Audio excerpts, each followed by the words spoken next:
So here's the 4 types of interviews everyone will face. First one is a phone interview. Second one's a face-to-face. Group interview, you may or may not face. Meal interview, you may or may not face. But a phone interview, everybody in this room will face a phone interview. So let me give you some tips about a phone interview. First of all, a phone interview is designed to screen you out. Make sense? On a phone interview, I want you to try to initiate the call if you can. Here's why. It's a psychological reason. The minute Margaret starts dialing the phone, game on. Ken, dress up for the phone interview. Wear your interview clothes. You will act and sound more professional in a suit in the phone interview. Have everything laid out in front of you. Have your resume. Have your questions. Have your research.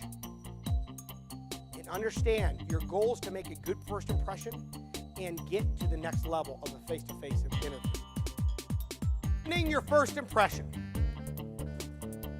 First thing, what to wear. Wear clothes that fit.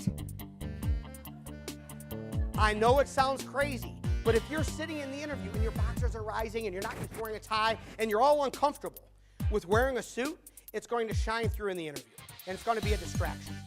So buy a suit ahead of time, wear it around, walking it at the mall just to get comfortable in wearing this. Dressing to impress is conservative for the first interview. You don't want me thinking about your clothes. I make my first impression in the first 7 seconds. Go to the restroom 5 minutes before the interview and check yourself over. I had a guy one time that had a carrot stuck in his teeth. For the first 10 minutes, I have no idea what he was saying. Like, I'm thinking, he had a salad, obviously. But wouldn't that hurt? Like, if I got a carrot stuck, it would hurt. And then I'm thinking, well, does he like beets? Does he like Italian dressing? And my mind is racing over the stupid carrot. Finally, I go, dude, stop. You have a carrot stuck in your teeth. And he's like all embarrassed and everything. But it's the littlest details that, again, will go a long way. Bring a portfolio. The portfolio, what you want to have in your portfolio is this information. You're going to have to fill out a job application, okay? So bring that information with you. Where did you used to work? What was the address of the employer? What was your name of your boss? What were the dates when you worked there? What was your salary when you worked there? So as much information, by the way, in the book there's a sample of an application, but you're going to have to fill out this job application. The last thing I want you doing is freaking out over a stupid job application. So just bring the data with you so you don't have to get too nervous. The best quote I've ever heard, and it was taught to me a couple years ago, is be interested, not interesting. And I'm gregarious, I'm loud, I like to make jokes and all that stuff, but it's important when you're communicating